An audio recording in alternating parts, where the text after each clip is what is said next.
एक छोटे fleet owner हैं। आपने एक ट्रक बाय किया और उसकी पूरी ईएमआई भी पे कर दी। अब आपकी गाड़ी मटेरियल लोड करके नागपुर जा रही है। अगले दिन सुबह आपके पास एक कॉल आता है। आपका ड्राइवर कॉल करके आपको बोलता है, सर मैंने कल रात को गाड़ी पार्क की थी एक ढाबे के बाहर। जब मैं सुबह सो के उठकर देखा तो वहाँ पर गाड़ी नहीं थी, जीपीएस सिस्टम भी ऑन नहीं है, यहाँ कोई सीसीटीवी फुटेज भी नहीं है। ये सब सुनकर आपको कैसा लगेगा? यह एक अकेला केस नहीं है। लॉजिस्टिक इंडस्ट्री में इस तरह की बहुत सारी घटनाएं होते रहती हैं। पिछले 3 महीने में नागपुर में ट्रक चोरी की 3 बड़ी घटनाएं घटी हैं। पहली घटना है नागपुर के बुटीबोरी लॉजिस्टिक यार्ड की। अप्रैल 2025 में हुई। एक 14 व्हीलर ट्रक जो 32 लाख के इलेक्ट्रिकल अप्लायंसेस लेकर जा रहा था, बुटीबोरी के पास एक लॉजिस्टिक यार्ड से चोरी हो गया। इन्वेस्टिगेशन में पता चलता है कि ड्राइवर जो नया रिक्रूट किया गया था बिना किसी आईडी वेरिफिकेशन के, जीपीएस सिस्टम डिसेबल करके भाग गया। दूसरी घटना है हिंगना इंडस्ट्रियल एरिया की, जो मार्च 2025 में हुई। 3 ट्रक्स का एक ग्रुप एक प्राइवेट पार्किंग प्लेस से चोरी हो गया। ट्रक एक टेक्सटाइल सप्लायर थे। सीसीटीवी फुटेज में दिखाई दिया कि एक गैंग डुप्लीकेट चाबियां और नकली नंबर प्लेट के साथ अंदर आया था। तीसरी घटना है कापसी, फरवरी 2025 की।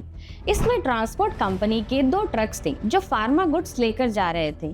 वो रास्ते में चोरी हो गए। पुलिस ने सारी घटना की छानबीन की और उन्हें पता चला कि इन ट्रक्स को दूसरे स्टेट में ले जाकर 48 घंटे के अंदर रीरूट करके डिसमेंटल कर दिया गया। मुजरिम कौन है? कंपनी के कुछ एक्स एम्प्लॉयज थे जिनके पास कंपनी की कुछ इंटरनल इंफॉर्मेशन थी। ये तो सिर्फ कुछ मसले हैं, ऐसे दर्जनों केस रजिस्टर होते हैं और कुछ केस तो कई बार रिपोर्ट भी नहीं किए जाते। क्यों?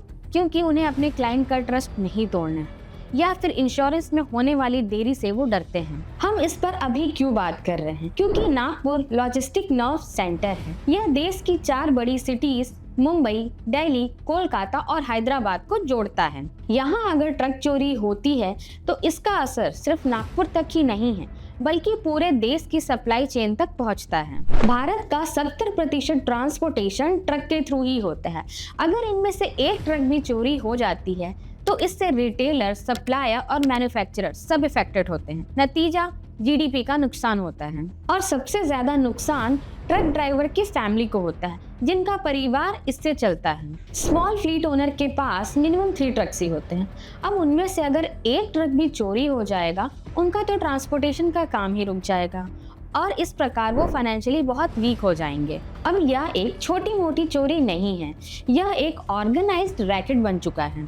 डुप्लीकेट चाबियां, जीपीएस जैमर और फेक डॉक्यूमेंट्स और इंटर स्टेट का पूरा रीसेल मार्केट तैयार है। इंश्योरेंस कंपनियां पेमेंट में डिले करती है। वो ओनली प्रीमियम कस्टमर्स को ही जल्दी पेमेंट करके देती हैं, लेकिन प्रीमियम का पैकेज बहुत ज्यादा है। इस प्रकार की घटनाओं से सप्लाई चेन इफेक्ट होती है और लोग लॉजिस्टिक इंडस्ट्री पर जल्दी से भरोसा नहीं कर पाते हैं। लॉजिस्टिक सेक्टर में लोग टेक्नोलॉजी को अपग्रेड करने से डर रहे हैं क्योंकि उन्हें टेक्नोलॉजी पर भरोसा नहीं है। अभी हम 7 पॉइंट्स के बारे में डिस्कस करेंगे जिसके लिए अभी ही एक्शन उठाना चाहिए। ड्राइवर का बैकग्राउंड चेक करना चाहिए, डॉक्यूमेंट प्रॉपर वेरीफाई करना चाहिए और लोकल पुलिस स्टेशन में इन्फॉर्म करना चाहिए। इंस्टॉल कीजिए high and GPS system with jammer proof ताकि लो सिग्नल होने पर भी आपके पास अलर्ट आ सके। हर पार्किंग यार्ड में सीसीटीवी, सोलर लाइट्स और आरएफआईडी गेट्स होने चाहिए। अपने ड्राइवर्स को सिखाइए कि रात में कहाँ गाड़ी पार्क करनी चाहिए और नहीं करनी चाहिए। अपने ड्राइवर्स को गाइड कीजिए कि वो किस एरिया में रात को गाड़ी पार्क कर सकते हैं। अपनी गाड़ियों में SOS बटन लगवाएं ताकि इमरजेंसी की स्थिति में आप पुलिस या अपने ओनर को मैसेज भेज सकते हैं। इंश्योरेंस कंपनी को फोर्स करें जो लोग अपने ट्रक में एंटी थेफ्ट सिस्टम लगाते हैं उनका प्रीमियम कम हो ताकि लोग इस टेक्नोलॉजी का उपयोग ज्यादा से ज्यादा कर सकें। साइबर सेल की तरह इन ट्रक हब्स नागपुर, सूरत, लुधियाना और कोयम्बतूर में डेडिकेटेड पुलिस सेल्स होने चाहिए जो लॉजिस्टिक चोरी को रोक सकें। हम अप्रिशिएट करते हैं नए हाईवेज और एक्सप्रेसवे को, लेकिन जब थेफ्टिंग के केसेस सामने आते हैं तो समझना मुश्किल हो जाता है कि कौन इसे एड्रेस करेगा।